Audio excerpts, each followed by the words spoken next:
the U.S. Supreme Court was debating whether U.S. President Donald Trump can use a national security statute called the International Emergency Economic Powers Act of 1977 to hit the world with tariffs.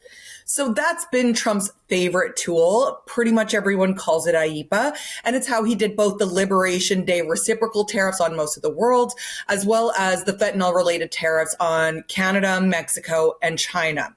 Trump's lawyer argued that he was able to do it. The president has a lot of power over foreign policy, and IEEPA tariffs were for regulation, not to raise revenue. That was a main point for him. And that is obviously in the shadow of Trump making a lot of public comments of the fact that tariffs are going to make America rich again. It's going to fill federal coffers, and saying this kind of repeatedly over the last 10 months.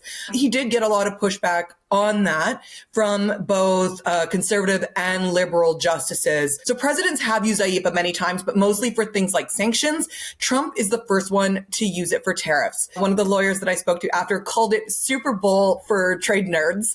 And it will be really interesting to see which way the justices lean. Most observers saw that even Republican appointed justices showed a heavy amount of skepticism for how Trump's lawyer argued his use of these tariffs. President Donald Trump said that if the U.S. Supreme Court were to rule against him, it would be devastating for the United States. Devastating is the word that he used, and it echoes some of his other sentiments. He was on Fox News just a couple hours after the hearing, and there he said that if they didn't have his power to use the tariffs, the whole world would be in a recession. So he is trying to say the stakes are extremely high.